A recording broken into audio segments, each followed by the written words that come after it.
Salut, c'est Yann. Aujourd'hui, je voudrais vous partager une petite expérience que j'ai fait. Je me suis fait un petit challenge de 30 jours sans fast-food il y a quelques mois. C'était un véritable challenge en ce qui me concerne. Donc, je vais vous expliquer pourquoi dans cette vidéo et un peu le bilan de cette expérience. Alors d'abord le contexte, j'étais en Malaisie à Kuala Lumpur et pendant que j'ai fait ça et du coup faut savoir que je suis très très difficile sur la nourriture, donc du coup ça m'arrive quand même assez souvent d'aller en temps normal d'aller dans les fast-food, les McDo, KFC, les trucs comme ça. Généralement en temps normal j'y vais facilement une à deux fois par semaine et depuis que je voyage c'est des fois un peu plus que ça. Puisque c'est pas forcément évident de trouver de la nourriture qui me convient, sachant que j'ai pas forcément envie de manger local en Asie tous les jours. Alors le but de ce petit défi, c'était déjà d'améliorer ma nutrition au quotidien. Vous savez que c'est extrêmement important de bien se nourrir, de ne pas manger de la merde justement comme on peut le trouver dans ces fast-foods, donc ça on en est conscient. Et le deuxième truc que je voulais faire, c'était un petit peu casser ma routine, casser mon habitude d'aller régulièrement dans les fast-foods. Et ça c'est une approche que je vous invite vraiment à suivre, à tester, c'est de remettre en question ce que vous faites au quotidien, de casser vos habitudes, par exemple sur des défis comme ça aussi de 30 jours, même sur des petites choses, et de faire le bilan après pour voir si ça vous plaît, si vous gardez le changement d'habitude ou pas. Alors en ce qui concerne mon défi de 30 jours sans fast-food, au niveau de l'amélioration de ma nutrition, ça a peut-être joué un petit peu, mais ça n'a pas non plus fait des miracles, dans le sens où même en dehors des fast-food, j'ai pas forcément une nutrition de super super qualité. Alors je fais quand même toujours un peu attention. Je mange pas de viande rouge par exemple, il y a pas mal de petites restrictions que je me fais comme ça, soit volontaires, soit aussi parce que à cause de mes goûts et qu'il y a pas mal de choses que j'aime pas. Globalement c'est une alimentation qui est correcte, mais c'est pas le mal en fait si vous voulez, ça vient pas forcément que d'aller dans des McDo ou autre. Donc finalement, après les 30 jours, je me suis remis au fast-food. Donc pas de manière intensive, hein, mais j'y vais quand même encore une, deux, voire trois fois par semaine quand même, voire des fois un peu plus, suivant la nourriture qui est dispo là où je suis. Ça dépend du pays, ça dépend de l'endroit. Et quand j'y vais, l'idée c'est de limiter un peu la casse. Donc là par contre, j'évite à chaque fois de prendre des trucs trop sucrés. Par exemple tout ce qui est boisson, Coca, Sprite, des trucs comme ça j'en prends jamais. Généralement j'ai toujours ma bouteille d'eau avec moi, donc c'est pas, je prends jamais de boisson en fait quand je vais bouffer.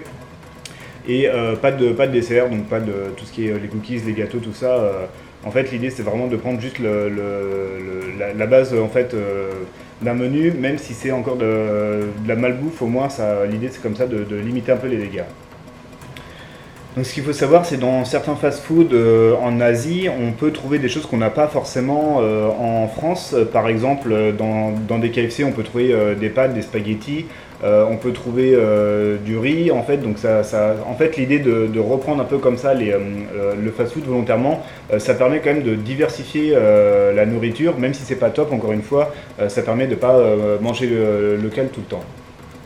Bon, après, en ce qui concerne les fast-food, ça c'était pour la nourriture, mais il y a une autre raison aussi pour laquelle je retourne dans les fast-food assez régulièrement, c'est de pouvoir bosser, parce que généralement, quand on voyage, enfin souvent on a des connexions qui sont un peu pourries à la maison, on n'a pas forcément un bureau, c'est pas forcément confortable, ou même des fois on a envie de changer de lieu pour bosser, quand on est dans des guest house, quand on est chez l'habitant sur Airbnb ou quoi.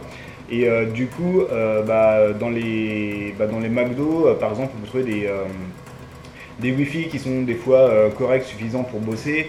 Ça change de l'environnement de travail, on a des prises électriques. On peut aussi trouver ce genre d'environnement de travail. Des fois, ça peut être dans des boulangeries, ça peut être dans d'autres types de restaurants. Ou même dans des bars. Alors ça par contre c'est vraiment plus compliqué pour bosser là-dedans, mais en tout cas dans les fast-foods ça peut servir comme environnement de travail. Et donc l'idée ça va être par exemple de profiter en fait de manger sur place et de travailler en même temps.